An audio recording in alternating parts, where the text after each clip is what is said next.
एक ब्रह्मा की आयु, एक रजगुण ब्रह्मा की आयु कितनी होती है? 1008 चतुर्युग की। इसको सीधा 1000 युग मानते हैं। एक चतुर्युग में 43,20,000 वर्ष होते हैं, सतयुग, त्रेता, द्वापर और कलयुग। और 1000 की ही रात होगी, 30 दिन रात का महीना और 12 महीने का एक वर्ष और 100 वर्ष की ब्रह्मा की आयु। ब्रह्मा जी की मृत्यु हुई। फिर 7 ब्रह्मा की मृत्यु के उपरांत एक विष्णु की मृत्यु, 7 विष्णु की मृत्यु के बाद एक इस रजगुण शिव की मृत्यु, तमोगुण शिव की मृत्यु। ऐसे 70,000 जब शिव मर लेंगे, एक ब्रह्म की मृत्यु, काल की मृत्यु, एक ब्रह्मांड का विनाश। उसके बाद परमात्मा के आशीर्वाद से दुर्गा और काल के वही शरीर रहते हैं, ये दोबारा इनका जन्म होता है। दोनों ही फिर नए ब्रह्मांड में चले जाते हैं। 21 ब्रह्मांड है इनके पास।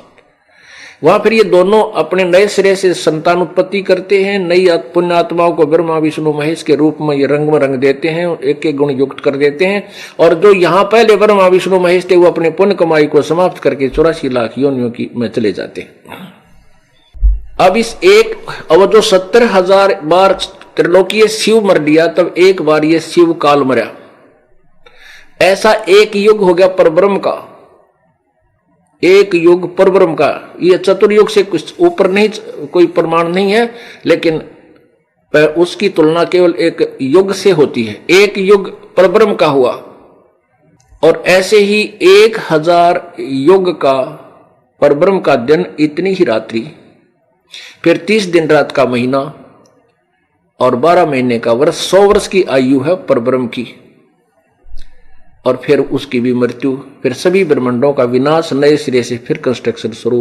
लेकिन सतलोक और ऊपर के लोक जो अविनाशी हैं, प्रभु जहां रहते हैं, सतलोक, कबीर साहब, वो लोक कभी नष्ट नहीं होते। एती उम्र बुलंद मरेगा अंतरे, सतगुरु लगे न कान न भेंटे वो संतरे।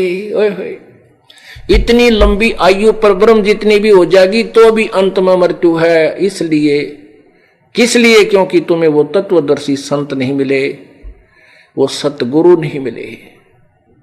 सतगुरु लगे न कान न भेंटे वो संतरे, वो संत, तत्वदर्शी संत आपको नहीं मिला। इसलिए अन्य साधना जो तुम कर रहे हो, उससे इतनी लंबी उम्र भी हो जाएगी तो भी मृत्यु होगी।